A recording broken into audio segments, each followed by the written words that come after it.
Hermanos, entregándole las primicias a nuestro Señor. Hermanos, vamos a orar. Señor, te damos gracias por este día, gracias por la vida de mis hermanos que están aquí, Señor. Gracias por estos días en que hemos estado, Señor, buscando su presencia en ayuno, en oración y en servicios, bendito Dios, alabando, glorificando su nombre, Padre. Usted es el Rey de Reyes y merece honra y gloria, bendito Dios. Es quien nos sustenta, Señor. Le damos gracias, Señor, por esa misericordia que derrama todos los días.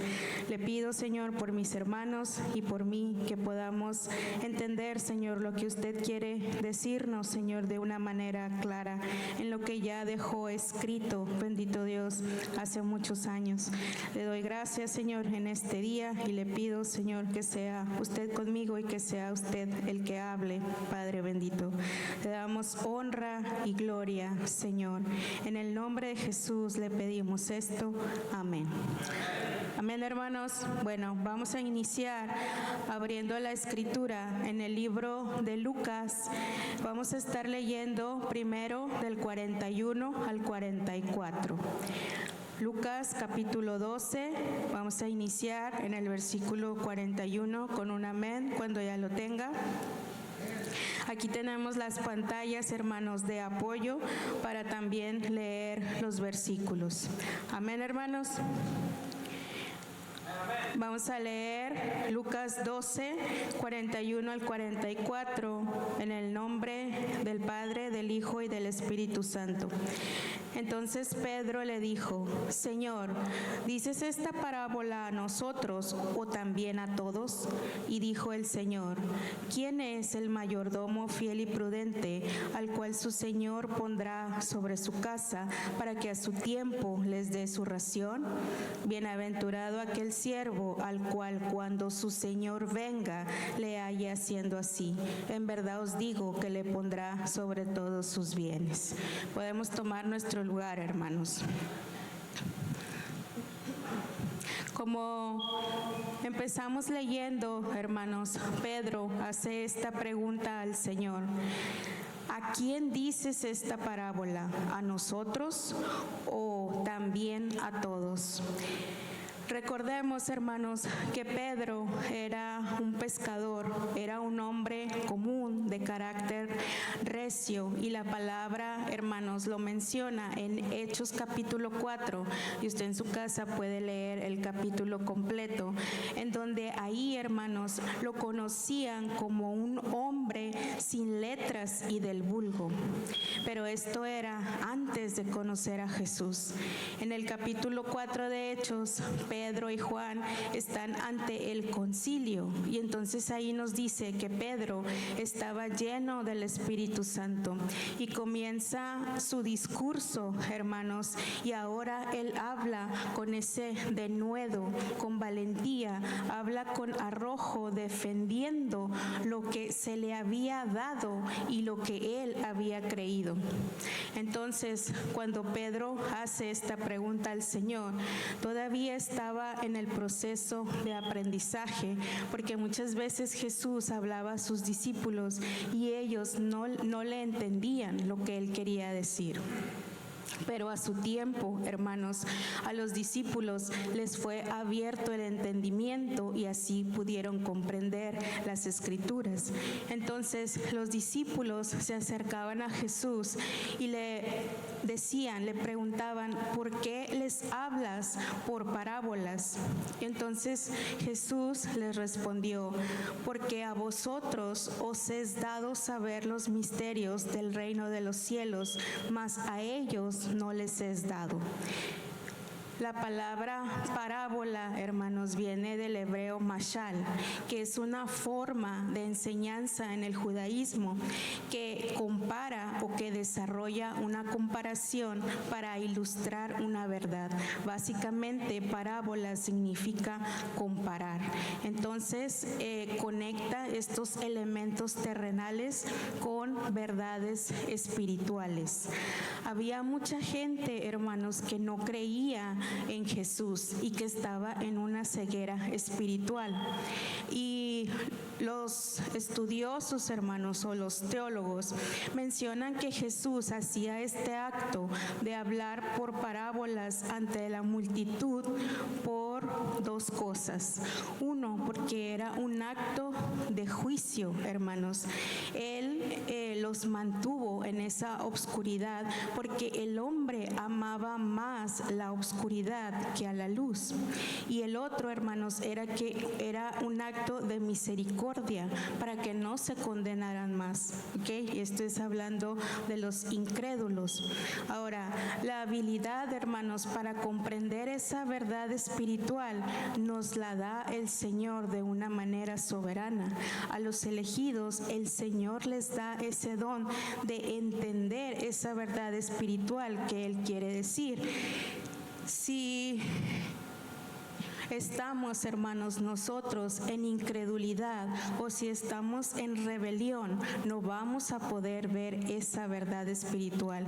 Nos va a costar trabajo entender las cosas del Señor, porque la Biblia no es un libro natural, no se lee de una manera natural, sino de una manera sobrenatural, con los ojos espirituales abiertos, hermanos, y con nuestra fe activa. Entonces, cuando nosotros leemos nuestra Biblia, hermanos, muchas veces entendemos cuando el Señor dice no mientas, no robes, ama a tu prójimo. Eso sí lo entendemos, pero la Biblia tiene cosas aún mucho más profundas, hermanos, que el Señor quiere enseñarnos. Entonces es necesario que nosotros tengamos ese entendimiento espiritual. Ahora, Jesús, hermanos, le responde a Pedro con otra pregunta.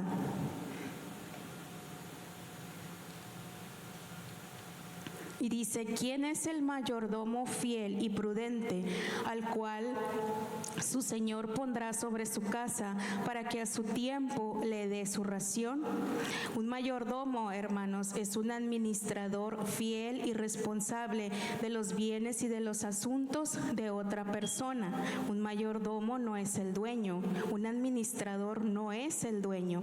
Entonces, aplicado a nosotros los creyentes, Dios es el dueño y nosotros somos los administradores o los mayordomos, hermanos. Pero ¿qué es lo que estamos administrando? ¿De qué somos mayordomos?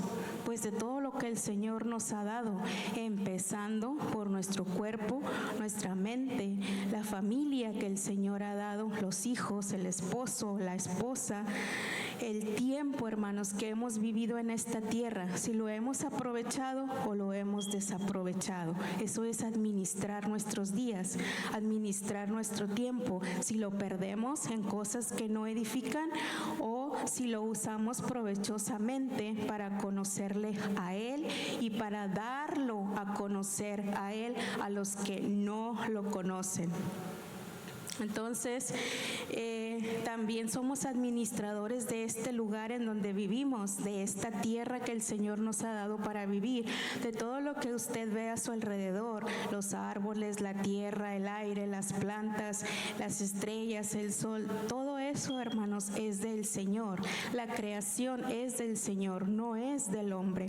Y muchos, hermanos, si ustedes han oído, pues cierto hombre se quiere adueñar del petróleo. El petróleo es una riqueza que está en los yacimientos de la tierra. Fue creado por el Señor y es del Señor. Entonces, Él en su manera soberana, si Él quiere, seca los yacimientos, hermanos. ¿Y qué va a hacer el hombre? ¿Qué puede hacer el hombre? Absolutamente nada, hermanos. Entonces, también el Señor ha dado ministerios para administrarlos, para tener mayordomía en ellos. Somos administradores de lo espiritual y de lo terrenal que está a nuestro alrededor. Tenemos el ejemplo bíblico de José. En Génesis, hermanos, en el capítulo 39, en el versículo 4, nos dice: así halló José gracia en sus ojos y le servía. Y él le hizo mayordomo de su casa y entregó en su poder todo lo que tenía. ¿Y qué pasó cuando este egipcio entregó todo lo que tenía en manos de José? Nos dice el versículo 5 que desde cuando le dio el cargo de su casa y de todo lo que tenía, Jehová bendijo la casa de este egipcio a causa de José.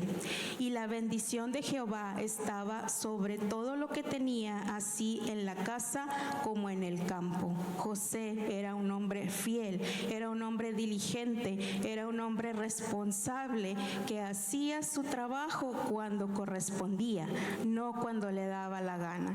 Entonces, José, hermanos, tenía temor de Dios, ¿okay? Y él sabía cuál era su trabajo y él lo hacía.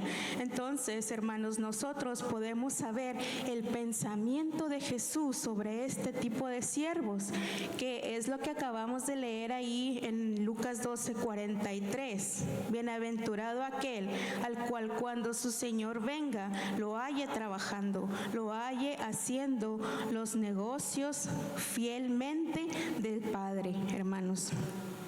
Y nos dice que también se le pondrá sobre todos sus bienes, pero no son bienes materiales, sino más bien del reino eterno. En Apocalipsis 3:12, hermanos, nos dice: al que venciere, yo lo haré columna en el templo de mi Dios, y nunca más saldrá de ahí. Y escribiré sobre él el nombre de mi Dios y el nombre de la ciudad de mi Dios, la nueva Jerusalén, la cual desciende del cielo de mi Dios, y mi nombre nuevo.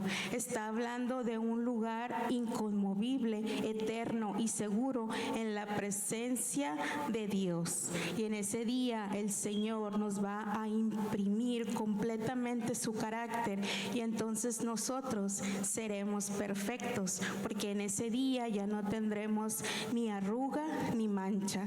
Estaremos, hermanos, en nuestra verdadera ciudadanía, que es la celestial. Ya no habrá mexicanos, ni estadounidenses, ni argentinos, ni griegos, ni chilenos, ni romanos, ni españoles, hermanos. Solamente habrá una ciudadanía, la del Señor, la celestial. Nos dice, hermanos, Lucas 12:37, bienaventurados aquellos siervos a los cuales su Señor cuando venga, halle velando. De cierto os digo que se ceñirá y que hará que se sienten a la mesa y vendrá a servirles. Este versículo, hermanos, es parecido al versículo 43 que acabamos de leer. Cuando el Señor venga, que nos halle trabajando. Cuando el Señor venga, que nos halle velando. Y aquí, hermanos, nos da una recompensa. Nos dice que el mismo Señor hará que nosotros nos sentemos a la mesa y Él nos va a servir, hermanos. Está hablando de siervos recompensados porque cumplieron con su encomienda, mostrando cuidado, amor, obediencia y diligencia, hermanos. Y también está el otro lado de la moneda. Cuando nosotros nos descuidamos, aún siendo creyentes, algo puede entrar, hermanos, en nuestro corazón.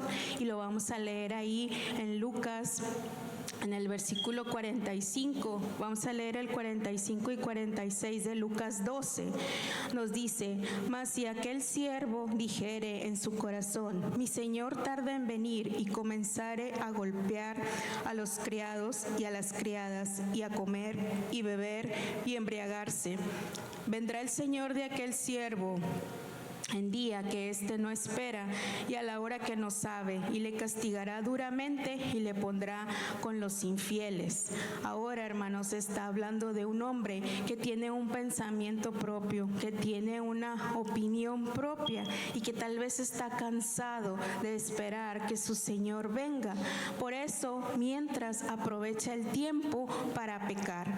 Entonces aquí, hermanos, dice que golpea a los criados, a los hombres y mujeres, a los demás siervos, y esto, hermanos, habla de desamor al prójimo, habla de violencia y habla de hacer daño a los que están alrededor. Actúa este hombre como si fuera un amo abusivo, pero no lo es. Él no es el dueño y él no es el amo y él no es el Señor. Entonces, disciplina de acuerdo a su juicio. Pero, hermanos, solamente hay un juez y ese es nuestro Señor. Nosotros no tenemos esa etiqueta de juez. Nosotros no podemos ser juez porque solamente el Señor es el que juzgará. Entonces también nos habla de que este hombre come, bebe y se embriaga.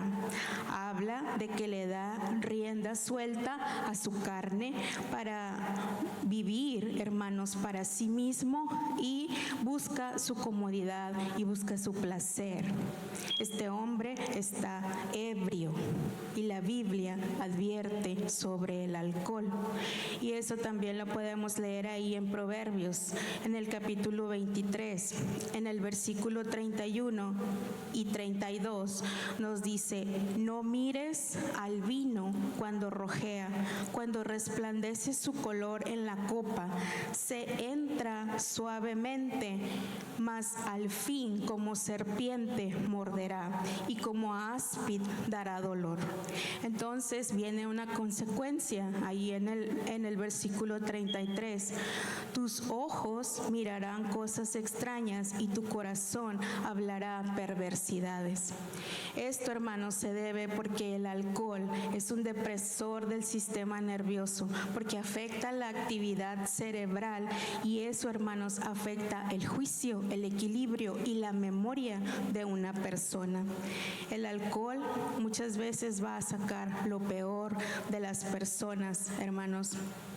Nosotros, los que anduvimos en el mundo, lo sabemos, porque en un tiempo, hermanos, también tomamos alcohol y la Biblia lo confirma y lo dice y lo compara con esta serpiente que muerde y que esa mordedura es profundamente dolorosa.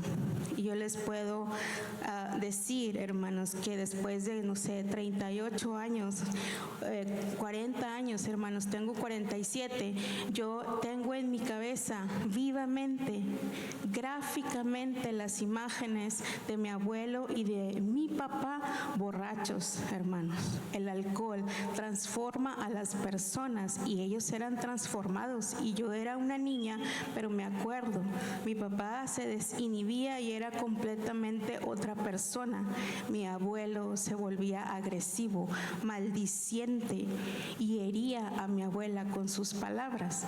Por eso la Biblia dice, hermanos, que es como una serpiente y muerde y deja heridas dolorosas. Pablo, hermanos, tiene una lista ahí en 1 Corintios, en el capítulo 6. Usted puede ir a leerlo a su casa y él dice que los borrachos no heredarán el reino del Señor. ¿Okay? Hay una oportunidad para ellos, sí hay oportunidad, pero tiene que haber arrepentimiento y tiene que haber un reconocimiento de que Jesús es el Señor, reconocerlo como Señor y Salvador, hermanos. Tenemos que ser lavados, santificados y justificados, hermanos, en Jesús para poder tener esa salvación. Todos tienen oportunidad. La lista que Pablo presenta en 1 Corintios capítulo 6, todas esas personas tienen oportunidad, pero tienen que arrepentirse y tienen que reconocer a Jesús, hermanos, como su Salvador. Y entonces En el versículo 46 que ya habíamos leído, dice que el Señor llega y castiga duramente a este siervo infiel y lo aparta porque hay una deslealtad en el corazón. El versículo que sigue, que es el 47 de Lucas 12, dice: aquel siervo que conociendo la voluntad de su Señor no se preparó ni hizo conforme a su voluntad recibirá muchos azotes. Ser infiel por voluntad propia nos va a traer una dura consecuencia. Nosotros, hermanos, los que estamos aquí y que profesamos ser hijos de Dios, no tenemos excusa para no cumplir con la voluntad del Señor, porque la infidelidad se manifiesta a través de muchas cosas, hermanos, a través de la incredulidad, de la rebelión, de las costumbres de hombre que muchas veces nos han enseñado nuestros antepasados, de la idolatría, del orgullo, de la vanidad, de la desobediencia. Pero Jesús, hermanos, es muy claro. Y este versículo que les voy a decir ya nos lo dijeron el miércoles y yo ya lo tenía escrito, y dice así en Lucas 9:23: si alguno quiere venir en pos de mí, niéguese a sí mismo, tome su cruz cada día y sígame, hermanos. Habla de abnegación, habla de renuncia a lo que nosotros somos, a nuestros deseos y a nuestros intereses para darle paso a su voluntad. Y yo les voy a hacer una pregunta y obviamente no van a contestar. ¿Tiene algo usted que a usted le gusta, pero que sabe que desagrada al Señor? Hermanos, esta es una pregunta para reflexionar. Hay algo que a mí me gusta, que me apasiona, que me encanta, pero desagrada al Señor y yo lo sé. ¿Cuál va a ser la postura que vamos a tomar, hermanos, sabiendo que lo que nos gusta desagrada al Señor? Entonces, hermanos, cuando nosotros hacemos eso que desagrada al Señor, eso es infidelidad. Estamos siendo infieles ante nuestro Dios. Se nos ha estado hablando, hermanos, de preparación. Listos o no, el Señor va a venir. En el tiempo que Él determine, el Señor vendrá. Y nos lo dice en el libro de Apocalipsis, hermanos. He aquí yo vengo pronto y mi galardón conmigo para recompensar a cada uno según sea su obra. Todos vamos a rendir cuentas, creyentes o no creyentes. Nadie, hermanos, nos vamos a salvar de presentarnos ante nuestro Señor. Y aquí en el versículo 48 de Lucas, ahí lo confirma. Dice: mas el que sin conocerla, y está hablando de la voluntad del Señor, hizo cosas dignas de azotes, será azotado poco, porque a todo aquel a quien se haya dado mucho, mucho se le demandará, y al que mucho se le haya confiado, más se le pedirá. Una vez que nosotros tenemos conocimiento, hermanos, ya tenemos responsabilidad. ¿Cuánto nos ha dado el Señor espiritualmente? ¿Qué es lo que nos ha dado el Señor a cada uno de nosotros espiritualmente? Hablando de los dones, de los talentos y de los ministerios, hermanos. Un día el Señor nos va a pedir todo lo que nos ha dado. Por eso, hermanos, Él mismo deja en su palabra la instrucción y nos dice: estén ceñidos vuestros lomos y vuestras lámparas encendidas, preparados y con una fe activa, hermanos, para cuando el Señor llame, seamos prontos para abrir y gocemos de esa promesa eterna. Hemos visto, hermanos, aquí a dos tipos de personas, dos actitudes, como usted quiera llamarle, hermanos. Hemos visto a un siervo vigilante y a un siervo infiel. Y en la Biblia se muestran estos dos caminos, hermanos, desde Moisés, que él lo escribe en el libro de Deuteronomio, en el capítulo 30, versículo 19, y Moisés dice al pueblo: a los cielos y a la tierra llamo por testigos hoy contra vosotros, que os he puesto delante la vida y la muerte, la bendición y la maldición. Pero él exhorta al pueblo, hermanos, y le dice: escoge pues la vida para que vivas tú y tu descendencia. No solamente ellos iban a vivir, sino también toda su descendencia, sus hijos y los hijos de sus hijos. Y ahí mismo en el libro de Deuteronomio dice que el Señor, a los que reconocen, a los que guardan sus mandamientos, el Señor guarda el pacto hasta por 1000 generaciones. ¿Y ustedes cuántas generaciones tienen delante de ustedes? ¿1, 2, 3? ¿Tienen hijos? ¿Tienen nietos? ¿Tienen bisnietos? Algunos hermanos que todavía viven tendrán tataranietos, y esa es la bendición del Señor. Y qué bendición que todas las generaciones sirvan al Dios vivo. Y qué bonito que cuando alguien, hermanos, diga y tenga el testimonio de decir: mi abuelo servía, mi papá servía, mi bisabuelo servía, y no vengan a pararse como yo a decir que mi papá y mi abuelo eran unos borrachos.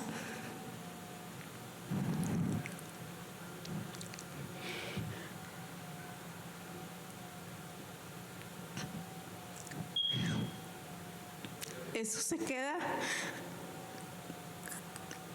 grabado, hermanos. Por eso tengan cuidado con sus hijos, con los chiquitos que tengan en la casa, cuando estén en fiestas, con familia extendida, primos, tíos, no sé, hermanos, lo que sea, la familia que sea, a donde usted vaya, tenga cuidado con sus chiquitos. Y sobre todo sean ustedes el ejemplo que ellos necesitan para amar al Señor. Entonces, hermanos, Moisés les dice que escojan la vida. Pero ¿cómo van a escoger la vida? ¿Cómo la escogen? Y ahí mismo Él les da la respuesta en el versículo 20 de Deuteronomio 30.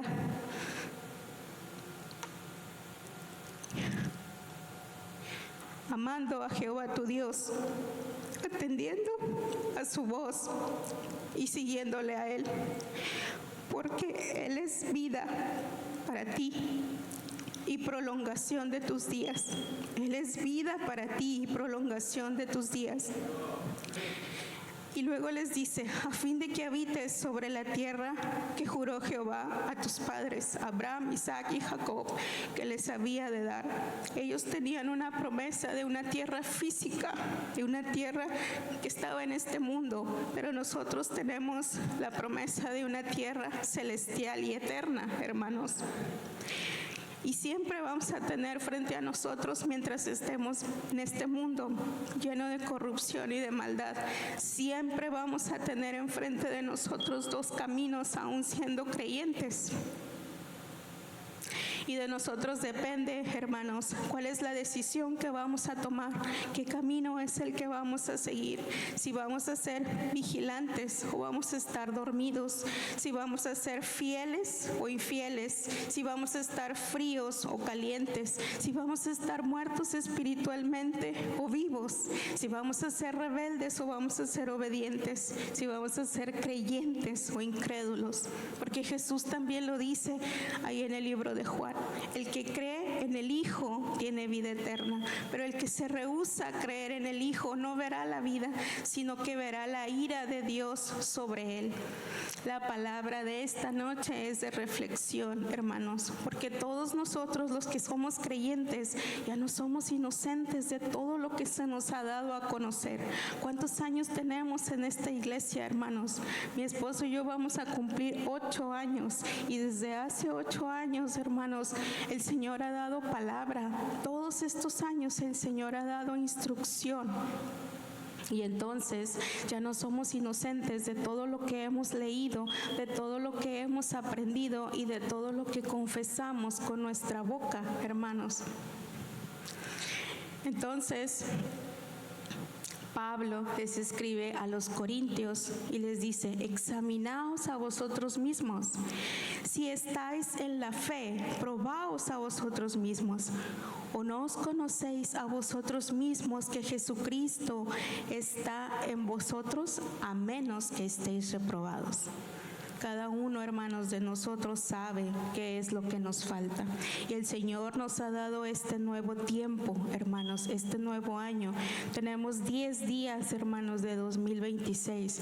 Y entonces vamos a examinarnos, hermanos, nosotros mismos para sabemos qué es lo que nos falta. Sabemos, hermanos, que a todos nos falta algo. Sabemos que fallamos, pero vamos a ajustar, hermanos, nuestra vida para darle esa excelencia a nuestro Señor. Si estamos dando la milla extra, hay que seguirla dando, hermanos, porque en esta casa hay talentos y hay dones. Los hijos de Dios tienen talentos y tienen dones, pero también, hermanos, en esto hay disciplina, hay trabajo y hay obediencia. Y un hijo de Dios tiene que trabajar y tiene que obedecer y tiene que ser disciplinado. ¿Okay? Entonces, acordémonos, hermanos, que los hechos son los que valen, más que todas las palabras que nosotros podamos decir. Los hechos son los que cuentan, porque la palabra dice: sed hacedores. Los hijos de Dios son hacedores de la palabra, hermanos.